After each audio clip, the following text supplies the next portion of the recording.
Corona virus को लेकर एक राहत भरी खबर। एक अध्ययन में खुलासा, कोविड-19 की आर वैल्यू में गिरावट आई। आर वैल्यू कम होना राहत की बात। आर वैल्यू यानी रिप्रोडक्टिव वैल्यू में दिल्ली, मुंबई और चेन्नई में गिरावट। दिल्ली, चेन्नई और मुंबई में थम रहा कोविड-19 का कहर। आर वैल्यू का अर्थ है एक संक्रमित व्यक्ति के संपर्क में आकर औसतन संक्रमित होने वाले लोगों की संख्या। कोरोना वायरस को लेकर एक अच्छी खबर सामने आ रही है। खबर कोविड-19 के आर वैल्यू यानी रिप्रोडक्टिव वैल्यू को लेकर है। अच्छी बात यह है कि कोविड-19 के आर वैल्यू में दिल्ली, मुंबई और चेन्नई में गिरावट आई है।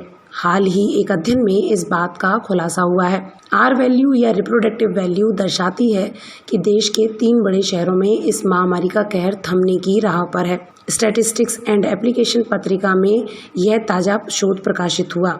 इसमें जो बात आर वैल्यू को लेकर बताई गई उसके हिसाब से दिल्ली में आर वैल्यू 0.66, मुंबई में 0.81 और चेन्नई में 0.86 रही, जो राष्ट्रीय औसत 1.16 से काफ़ी कम है। अब आइए आपको बताते हैं कि आखिर आर वैल्यू क्या है।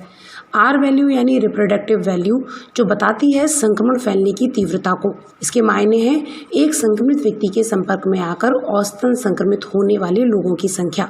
फिलहाल देश में सबसे ज़्यादा आर वैल्यू 1.48 आंध्र प्रदेश की है। दिल्ली की 0.66 आर वैल्यू को और बेहतर तरीके से समझाते हुए इस अध्ययन का नेतृत्व करने वाली चेन्नई की गणितीय विज्ञान संस्थान में भौतिकी की प्रोफेसर सीताब्रा सिन्हा का कहना है, इसका अर्थ है कि राष्ट्रीय राजधानी में कोरोना वायरस से संक्रमित किन्हीं 100 लोगों का समूह औसतन 60 लोगों को यह संक्रमण दे सकता है। समुदाय में आर वैल्यू का इतना कम बने रहने का अर्थ है कि महामारी का मौजूदा कहर थम रहा है और इसे नियंत्रित करने वाले उपायों की मदद से निकट भविष्य में इसे काबू किया जा सकता है।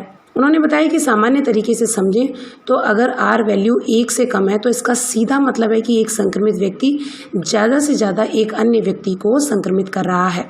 हालांकि विशेषज्ञों ने चेतावनी दी है कि इस स्तर पर आकर अगर लापरवाही की गई तो संक्रमण फिर से बढ़ सकता है।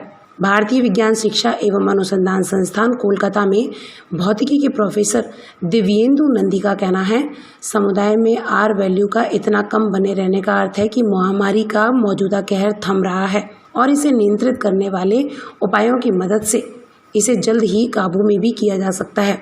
वहीं आर वैल्यू को लेकर हरियाणा के अशोक विश्वविद्यालय में प्रोफेसर गौतम मेनन का कहना है कि सामान्य भाषा में कहें तो आर वैल्यू इसकी गिनती करता है कि औसतन कितने लोग एक संक्रमित व्यक्ति के संपर्क में आने से बीमारी का शिकार हो सकते हैं। उनका क्या मानना है कि रोजाना के आंकड़ों के विश्लेषण के अनुसार दिल्ली, चेन्नई, मुंबई में यह दिख रहा है कि महामारी का कहर थमने लगा है। मेनन का कहना है कि शहरों में हो रहे सीरो सर्वे से पता चलता है कि मुंबई और दिल्ली के करीब 40% या इससे ज्यादा निवासी इस वायरस से संक्रमित हो चुके हैं। मेनन ने कहा, दूसरे देशों से जो हमने देखा है, सीखा है, उससे पता चला है कि समुदाय के स्तर पर किसी बीमारी विशेष के प्रति रोग प्रतिरोधक क्षमता विकसित होने के लिए आबादी का कम से कम 20% का संक्रमित होना आवश्यक है। उन्होंने कहा, यह सच है कि कहर थम रहा है, लेकिन अगर हम सतर्क नहीं रहे और एहतियात छोड़ा तो यह फिर से बढ़ सकता है।